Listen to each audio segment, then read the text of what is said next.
And I am Jordan. Today, in this year in history, we're going to be talking about the year 1910. But before we do that, I'd like to mention that one thing I really dislike about podcasts is when the hosts kind of go on for 10 minutes about their own personal lives and about how Dylan and Tyler, you know, how they're doing in school and just stupid stuff like that, right? Yeah.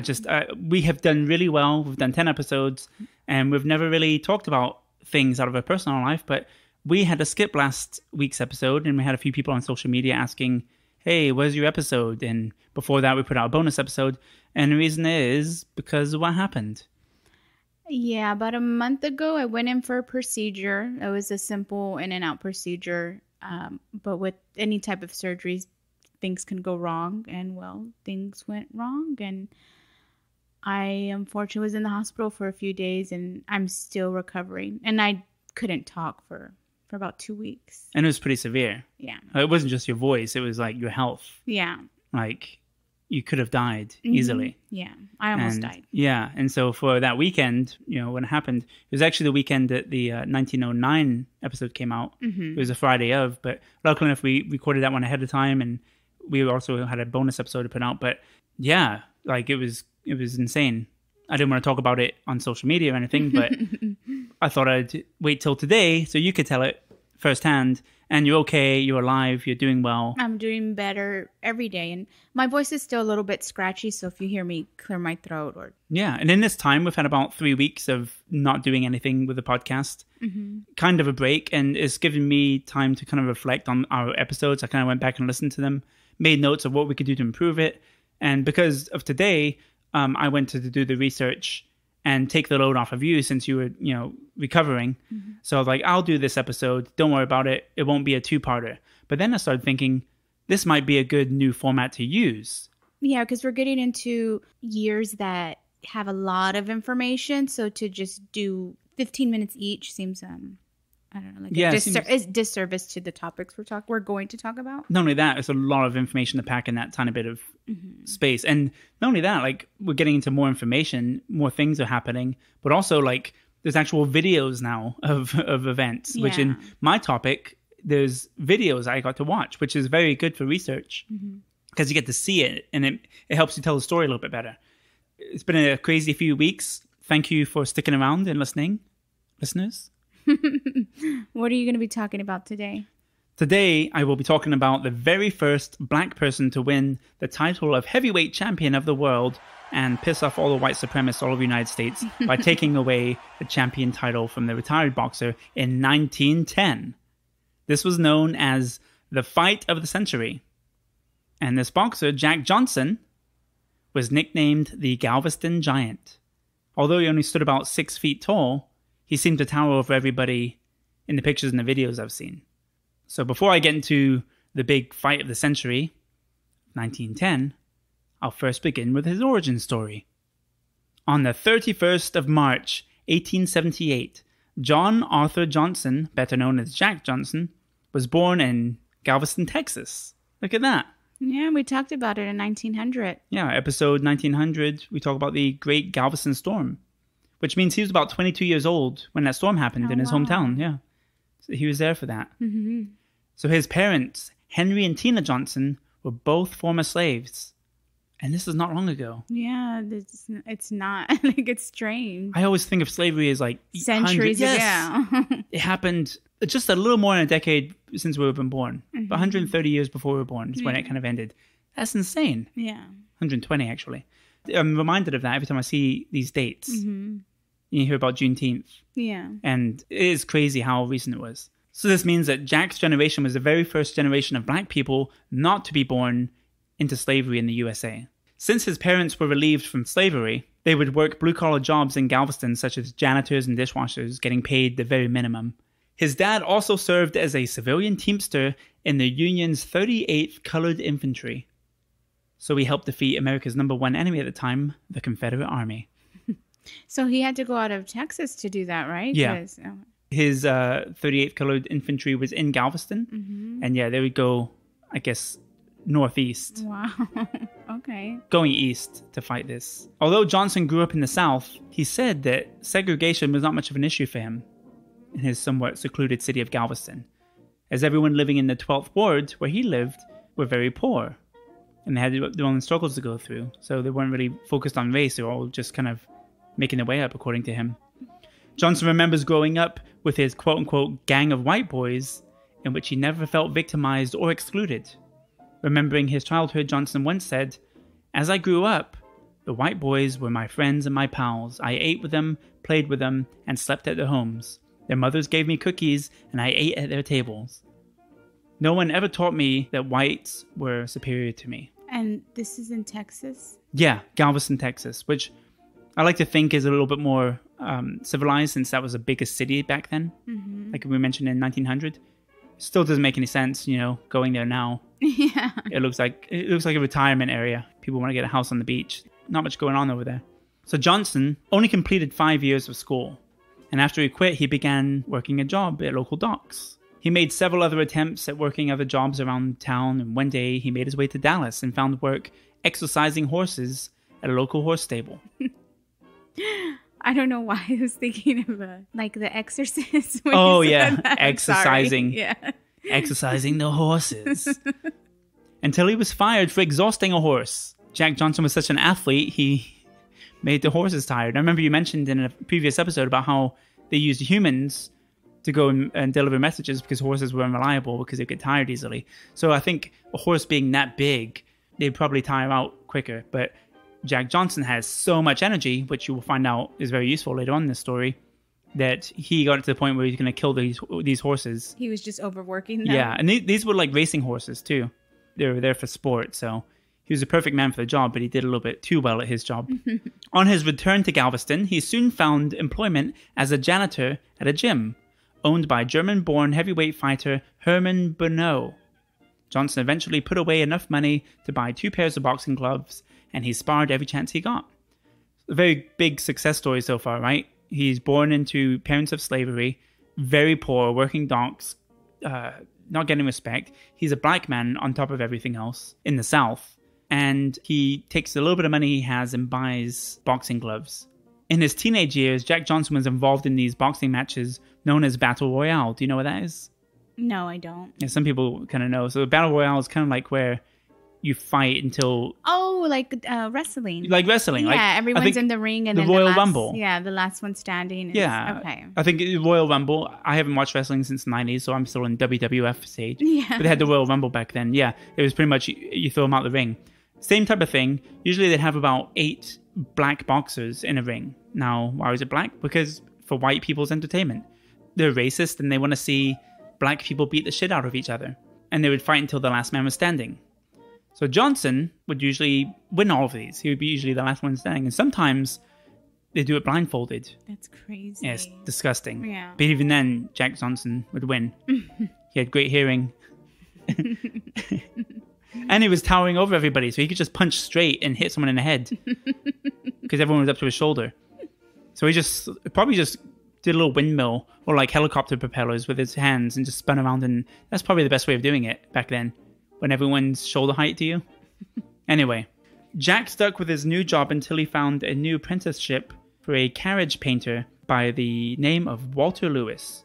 Lewis enjoyed watching friends spar, and Johnson began to learn how to box. So it was just kind of like go to the docks, go wherever, and watch people fight. And it's funny too, because when I was reading up on this, I was thinking of the game Street Fighter and Mortal Kombat. Like anytime they're fighting in a street fight, there's always like the village behind them. There's people, in Chun-Li's stage. There's like people on bicycles and just going about their day. And that's kind of how it was back then. That's the reality of people fighting on the docks. There's people like loading up shipping containers or whatever, and people are gathered around. Yeah, and people were like watching this fight, like they're kind of working and like seeing a fight from a distance. So it kind of put that image in my mind, like Street Fighter. And anyway, Johnson later claimed it was thanks to Lewis that he became a boxer. So Walter Lewis inspired him. The age of 16, he's only 16 at this point. Johnson moved to New York City. That's a big move for a 16-year-old. Yeah. Moved to New York City and moved in with Barbados Joe Walcott, a welterweight fighter from the West Indies. After returning home, Johnson had a fight with Davy Pearson. Johnson remembers Pearson as a quote-unquote grown and toughened man who accused Johnson of turning him into the police over a game of craps. Called him a snitch. When both of them were released from jail, they met at the docks, and Johnson beat Pearson before a large crowd. Johnson fought in a summer league against a man named John Must-Have-It Lee. He needed it, but he didn't get to keep it. Because prize fighting was illegal in Texas, the fight was broken up and moved to the beach, where Johnson won his first fight and a prize of $1.50. Ooh. Which today would be about, what, $40? Something like that, yeah. Johnson made his debut as a professional boxer on November 1st, 1898 in Galveston, Texas, when he knocked out Charlie Brooks in the second round of 15-round bout for what was billed as the Texas State middleweight title. He's on the rise. In his third pro fight on May 8th, 1899, he battled a boxer named Klondike, John W. Haynes. And Klondike at that time was kind of a big thing. It was a region of northwest Canada, Alaska, where all the gold was. They had a big gold rush. So it was like in the media. It was a big thing back then. Now we just associate it with ice cream. But it was an honorable name then. So he was a black American heavyweight known as the Black Hercules in Chicago. Klondike, who declared himself the black heavyweight champ, won on a technical knockout in the 5th round of a 6-rounder. Against Johnson? Against Johnson. Okay. Now, you notice that the rounds are they're 20 and then they're 6. They kind of called the rounds wherever. If they needed to be short and quick, they'd say, let's make it a 6-rounder. You know, we've got things to do. We've got 2 other fights after you or whatever. They would go up to 50 rounds. It was insane. There's some ridiculous long rounds that we saw about where people were fighting for hours. That's insane. It is. So now I think we've got it set at 12 rounds, and 12 rounds is a maximum. Mm-hmm. So I'm glad they put that in there. Imagine pay-per-view for 4 hours. Oh my God. You got everyone over and you just want them to leave. It's like 4 a.m. I know. Like, God damn it. Fucking hit him. Mayweather and another Mayweather. Imagine that. Oh no. Just be 2 people dodging each other all night. Man. Anyway, the 2 fighters met twice again in 1900, with the first rematch resulting in a draw, and both fighters were first on their feet at the end of 20 rounds. Jesus. Johnson won the 3rd fight by a total knockout when Klondike refused... Sorry, I said total knockout. Technical knockout when Klondike refused to come out at the 14th round. So he already defeated him. He was like, I'm not coming back out. And I think he claimed an injury. So... let's go a little bit further into the future because there's a lot of fights here. On February 25th, 1901, Johnson fought Joe Choinski in Galveston. That sounds like a Batman villain. Yeah. What are we going to do next, boss? I'm Joe Choinski. Anyway, Joy Choinski, a popular and experienced heavyweight, knocked out Johnson in the 3rd round. Now, since prize fighting was illegal in Texas at the time, both of them were arrested. Well, who told on him? Okay, so a sheriff was in the audience watching the whole thing. He was a big fan of boxing, so he wanted to wait for the match to end before he arrested him. That is... wow, I don't know what to say I know. about that. He was a fan of boxing, so it gets better.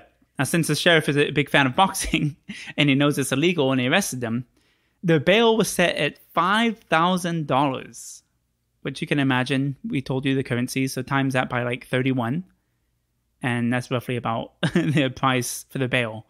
Now, neither one of them can afford that, so the sheriff permitted both fighters to go home at night as long as they came back and agreed to spar in their jail cell. To entertain them? Yes. Mm-mm. So all these sheriffs and these crazy racist white guys with their big cowboy hats in Texas watching this black guy and a white guy fight. Oh, so they were both... I thought they were both black. No.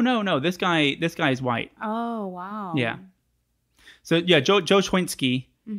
is white.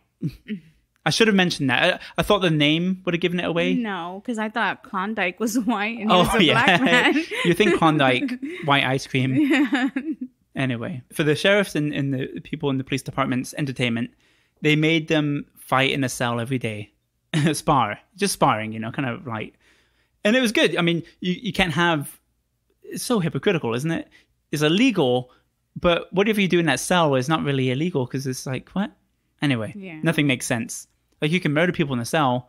Not as much illegal doing it in the cell as it is out. No, it is just as illegal. I know. Being sarcastic. But what are they going to do? Put you in longer? Life sentence ×2. Anyway, so large crowds would gather and watch these sessions, right? After 23 days in jail, their bail was finally reduced to affordable level, and the grand jury refused to indict either man. So, however, Johnson later stated that he learned a lot of his boxing skills during that time. So you got nothing else to do. You're pretty much in training every day. Yeah. And you have to be there anyway, so go for it. Now, the two would remain friends, and Johnson even attested that his success in boxing came from the coaching he received from Choinski. So the aging Choinski saw the natural talent that Jack Johnson was developing, and Choinski taught him all the nuances of defense, and even stated, "A man who can move like you should never have to take a punch." So this guy was fast in the ring. He could dodge a punch if he chose to. Mm-hmm. He was very fast. And it reminds me of kind of like Mayweather today, and even Muhammad Ali back in the day, because Muhammad Ali was both great with offensive and defensive fighting. And, you know, people would try to punch him and he would just back out, you know, like he would just, how do you do that? And Muhammad Ali, he would punch backwards. He would be stepping backwards and punching and landing a hit. Johnson seemed to be one of the first of the unique boxers like that. Mm-hmm. Throughout his career, Johnson built a unique fighting style of his own, which was not common during that time. Though he would typically strike first, he would fight defensively. And when I think of like boxers in that time, I think of them like, you know, with their palms up fighting, like the Fighting Irish kind of look. Yeah. You know, like, come and get it, come and have at it. Like that kind of like. and Johnson fought differently. He had his elbows up and he was just a different fighter. And you see the video, and we'll post a video in the YouTube version of this. You can go onto the This Year in History YouTube channel and check out the video where, as I'm talking about it, I'm going to have the video playing. So you can see these fights take place. So like I said, Johnson would tire them out while becoming more aggressive as the rounds went on. So he would just hit hard. He would get them more tired and worn down and just hit harder. And he had control over the fight. He knew when he was going to knock him out. He often fought to punish his opponents through rounds rather than knocking them out, and would continuously dodge their punches. He would then quickly strike back with a blow of his own, usually knocking him out. Johnson made his fights look effortless, as if he had much more to offer. But when pushed, he would also display much more powerful moves and punches. So he would kind of like hold back, and then have his way in the ring. Now, there are films of these fights you can see him holding up his opponent. He could easily knock him out, but he's just kind of like playing with him, nearly toying with him. Really? Yeah. Like they're worn out and they're like barely lift their hands, and he's still like jumping around them and kind of toying around with them. He could just simply knock him out, but no, he makes him suffer. That's his style. So Johnson beat his top contender, a former black heavyweight champion named Frank Childs, on October 21st, 1902. Johnson won a TKO in the 12th round of the scheduled 20-rounder when Childs signaled that he could not go on. He claimed he had a dislocated elbow. So you're seeing Jack Johnson, he's like creating injuries on these people, like bad injuries. The defeat by Johnson forever changed Childs' career. He would then defeat several other top contenders. He fought a lot of different people. He got a lot of experience. By 1903, though, Johnson's official record showed him with 9 wins and 3 losses, 5 draws, and 2 no contests. He had won at least 50 fights against both white and black opponents. Johnson won his title on February 3rd, 1903, beating Denver Ed Martin on points in a 20-round match for the World Colored Heavyweight Championship, which I'm sure doesn't exist anymore. Yeah, I'm pretty sure. Johnson finally won the World Heavyweight title on December 26th, 1908, a full 6 years after a lightweight champion, Joe Gans, became the first African-American boxing champion. Johnson's victory claimed him world champion. Johnson held the title until it was vacated when he won the World Heavyweight title from the Canadian boxer Tommy Burns in Sydney, Australia on Boxing Day, no relation, 1908. This fight came after following Burns around the world and talking shit. Just putting things in the press, saying things, he would never fight me. And so after years and years of taunting him and the press kind of pushing him too, like, hey, you're going to fight this guy? Burns agreed to fight Johnson only after promoters guaranteed him $30,000. And I say that because that's a lot of money back then. Today, that is $818,213. It's a lot of money for one fight. Yeah. So why are you going to turn that down? So this fight was his first big fight before the big one I'm going to talk about later. Now, this fight lasted 14 rounds and would have kept going, but it was stopped by the police. Why was it stopped by the police? If you see the video, which is a video, and I'll post it in the YouTube video, it looks bad. Johnson beating the shit out of him. Oh, wow. Tommy Burns is a great fighter. And he, like I said before, he was kind of toying with him. And he kept hitting him hard and knocking him down to the ground, and he'd get right back up. And you can see that Burns is just defeated. And because this black man was beating a white man so good and so effortlessly, the police came in to prevent a riot. So they pretty much ended it. Jack Johnson won. Mm-hmm. And because of that, there was lots of like racial animosity that grew. And there was even a guy who tried to bring a gun, and they barred like no guns, no alcohol, nothing, right? And so after this victory of Johnson beating Burns, the people called for a quote-unquote great white hope to take the title away from Johnson. Wow. So nobody was happy with Johnson having this world heavyweight champion title. Like, no, we cannot have a black man. Now you got to think, even in Australia, there's still racism. So while Johnson was a heavyweight champion of the world, he was covered more in the press than any black person ever. Like during his time of winning this championship, no black person was talked about. The lead up to the short victory was published by a racist press against Johnson. Now even the New York Times, they wrote, "If a black man wins, thousands and thousands of his ignorant brothers will misinterpret his victory as justifying claims to much more than mere physical equality with their white neighbors." The New York Times wrote that? Yeah. Oh my goodness. And that was New York. Yeah, so they were pretty much saying like, if black people see that they can be equal or better than in any way, that's not going to be good for us. Jesus Christ. Yeah, that was not long ago. It was not. As title holder, Johnson then had to face a series of fighters, each billed by boxing promoters as the Great White Hope. So every next boxer he would fight, it was if they were white, this is the guy. This guy is going to be the one that's going to win this. Wow. So often these were exhibition matches, right? Get this. In 1909, he beat Tony Ross, Al Kaufman, and the middleweight champion Stanley Ketchel. Now, like I said, these are exhibition matches. They're not really real matches. They're more for entertainment purposes. They're not really fight to win or fight to kill. It was more fight to put on a show, right?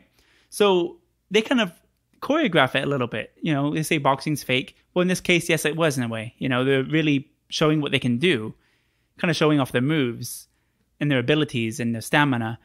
So the match with Ketchel was originally thought to have been an exhibition, like I said, and in fact was fought that way by both men until about the 12th round, when Ketchel threw a right to Johnson's head, knocking him down.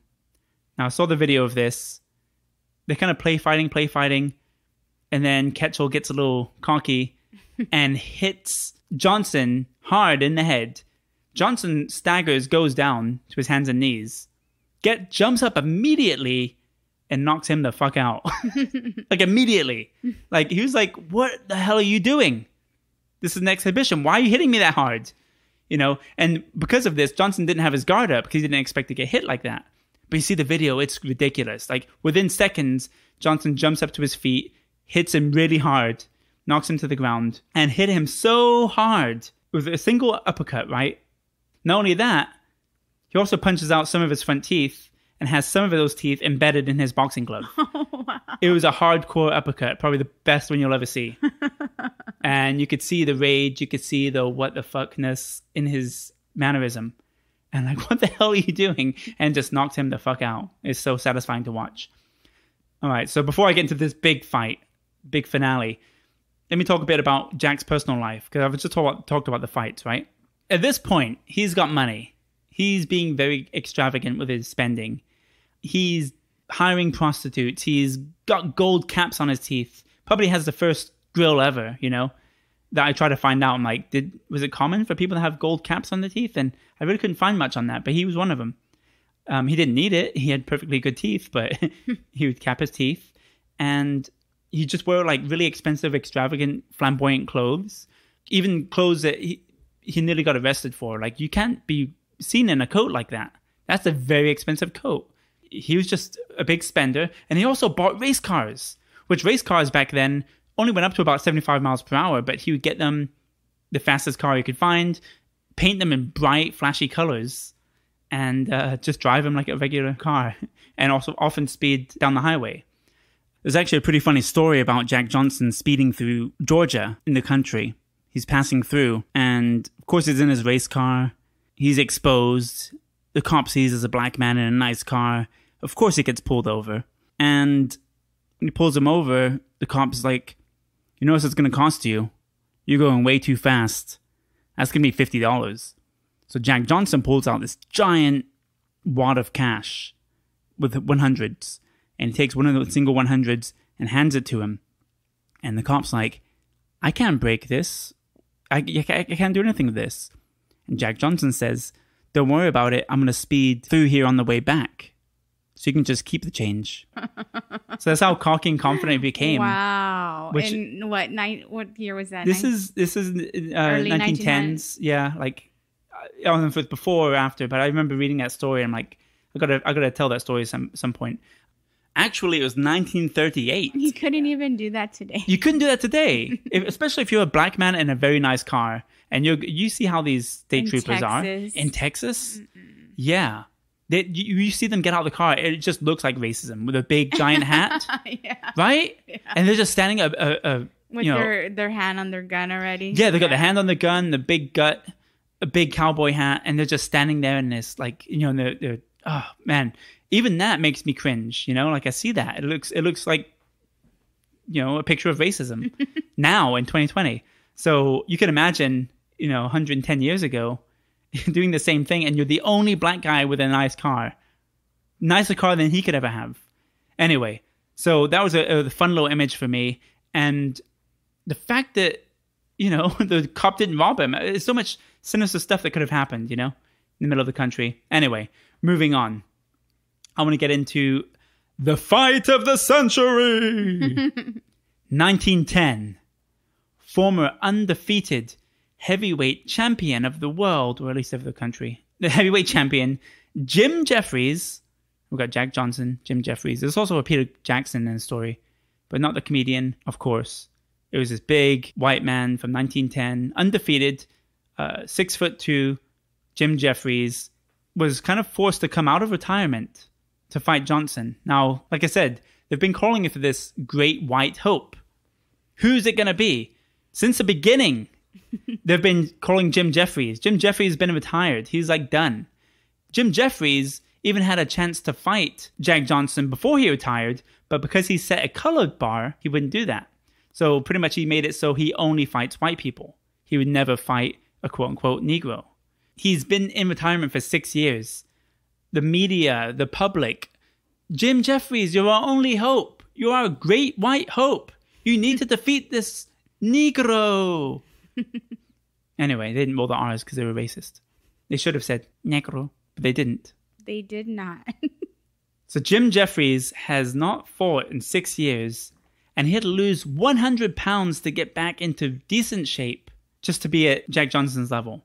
Now, initially, Jeffries had no interest in the fight and was quite happy as an alfalfa farmer. But those who wanted to see Johnson defeated badgered Jeffries merciless for months and offered him an unheard of sum of $120,019 which is equivalent to about $3.3 million today, which he finally accepted. Do you want to keep picking alfalfas, or do you want to make a few million?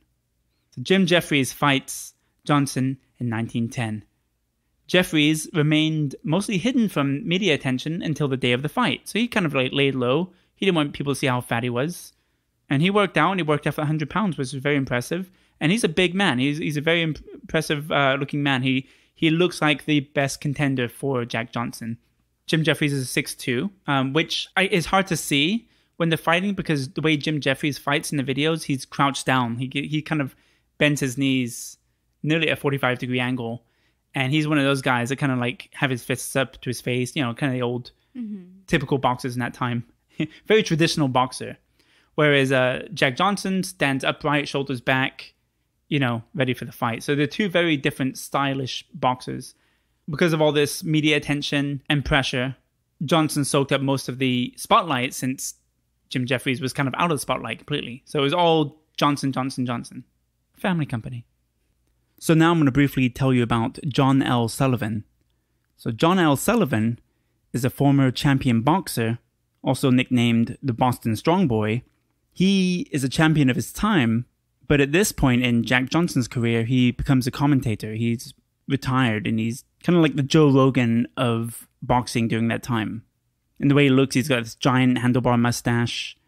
The poses he does in the pictures, he's got the palms up like I mentioned earlier. And he looks like the typical 19th century boxer, the stereotype. He stated that Johnson was in such great physical shape compared to Jeffries that he could only lose if he had the lack of skill and ability on that day. So before the fight, Jeffries remarked, quote unquote, "It is my intention to go right after my opponent and knock him out as soon as possible."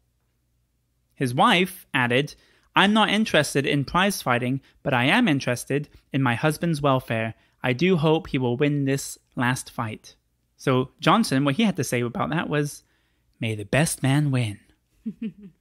Racial tension was brewing leading up to the fight, and to prevent any harm to either boxers, guns were prohibited from the arena and the sale of alcohol. Wasn't apples also banned? You are so right.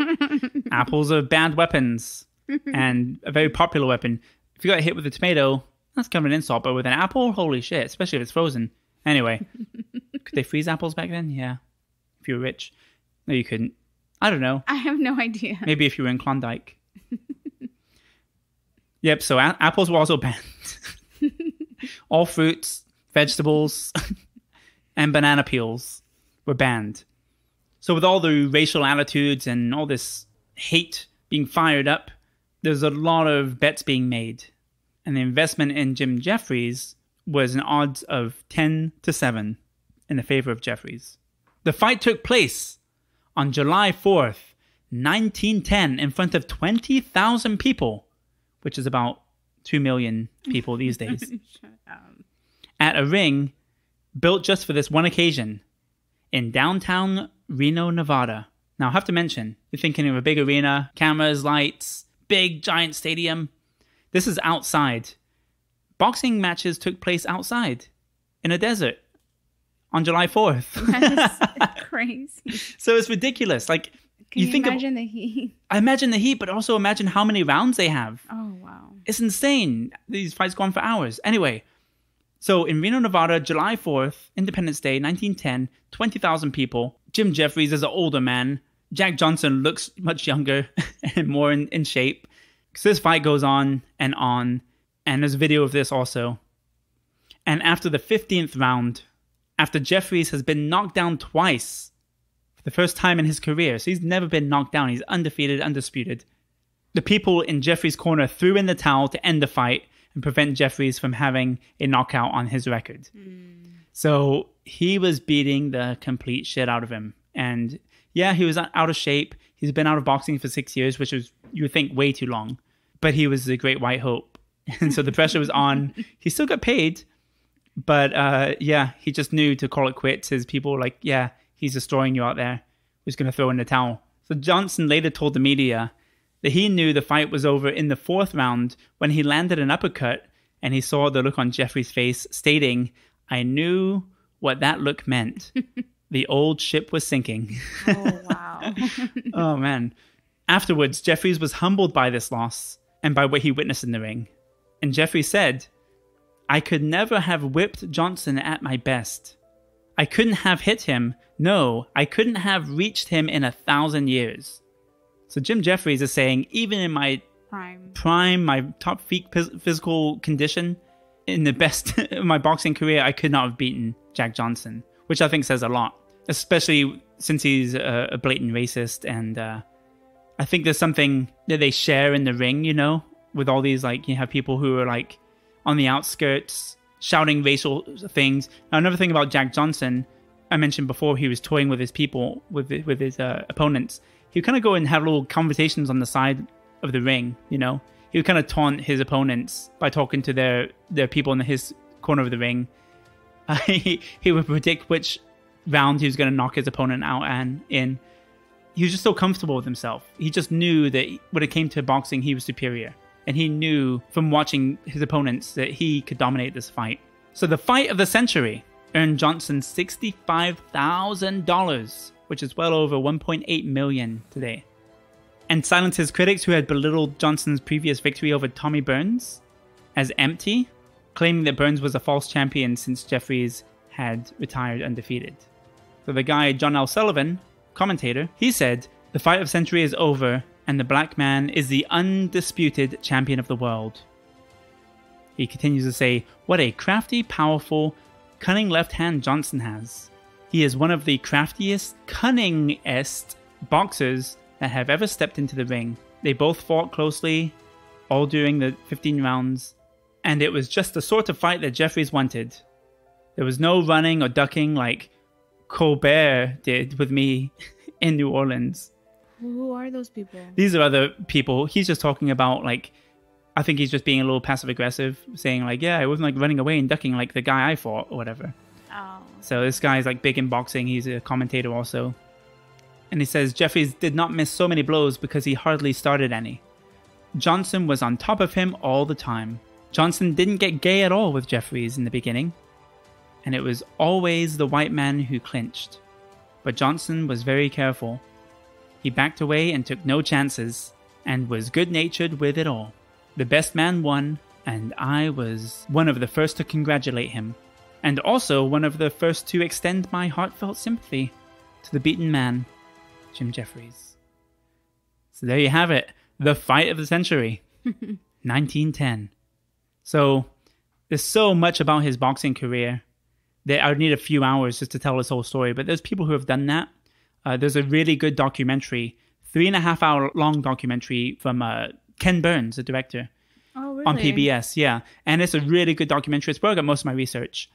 And yeah, it was really good. And that's where I saw the fights and everything. And, you know, if you really want to look at this in depth, it's the rise and fall of Jack Johnson. There's a documentary called Unforgivable Blackness, the rise and fall of Jack Johnson.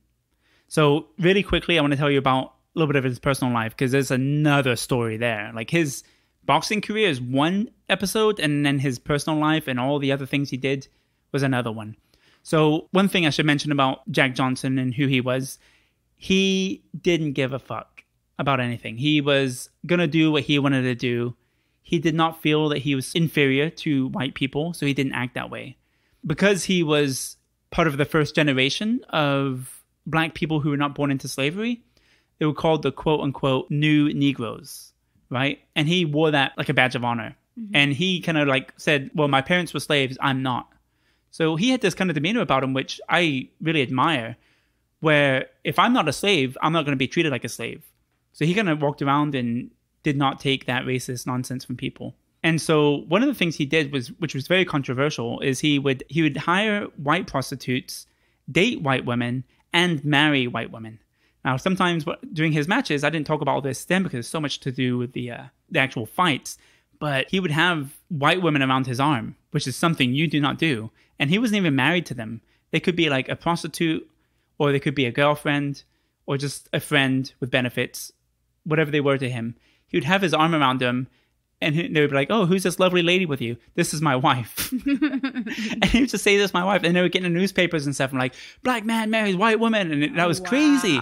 And so he would just do stuff like that. And he ended up really having an actual white wife. So I'll tell you about some of his spouses. So his first marriage was in 1911 to a Brooklyn socialite and divorcee, Etta Terry Duryea, I think is how you pronounce it. Their relationship was anything but stable. And Duryea, who suffered from depression, ended up committing suicide in 1912, just a year later. Mm-hmm. The thing about Jack Johnson is he loved and cared about this woman, Etta. And she was, like I said, a Brooklyn socialite. She had money. He was known, of course, for dating white women. And some of the things he would do is he would have a fight in New York or wherever it was, and he would have Etta kind of flown out there to be with him. But also he would bring one of his prostitutes in and have them at another hotel, which that's not cool for anyone really. But, it's just kind of like what he did. He felt free and that's what he was going to do. So I think Etta kind of picked up on that. So Etta didn't take that very well. She was already a divorcee. She was always suffering through depression. Just months after Etta ended her own life, Johnson married Lucille Cameron, another white lady. But she divorced him in 1924 because of his philandering. A year later, the boxer married Irene Pinot, and the couple remained together until his death in 1946. He kind of died a little bit tragically. He was in North Carolina, and he went to this restaurant. And the restaurant, of course, it was segregated. This is the 40s still. They didn't allow him to eat inside. Like, you can eat on the patio or you can take the food to go. But they wouldn't allow him to eat. Well, Jack Johnson, being the man who he is, who does not take racism or discrimination very well, he got really angry. So they left. And he's kind of in a rage. I don't know if you've ever been out behind the wheel when you're angry, but you kind of make moves that you usually wouldn't, kind of dangerous. And I believe that's what caused his accident. He had a race car for one, and he was driving speed down the highway, lost control, and hit a light post and was killed. And so it's a tragic death of him. But he had a lot of controversy following him. I mean, when he was married to white women, and he was hated by racists all over the country already. Jealous people seeing his wealth, thinking he's not deserving of it. There's so much about his story. And another thing that he did, which was kind of frowned upon, is even when Johnson won his championship, he maintained the color bar, the one that Jim Jeffries had. So he decided, I've won, and the only people that could beat me are other black people, and I'm not going to let that happen. So I'm going to maintain the same color bar that Jim Jeffries did. He was looked at as being a hypocrite for that, etc.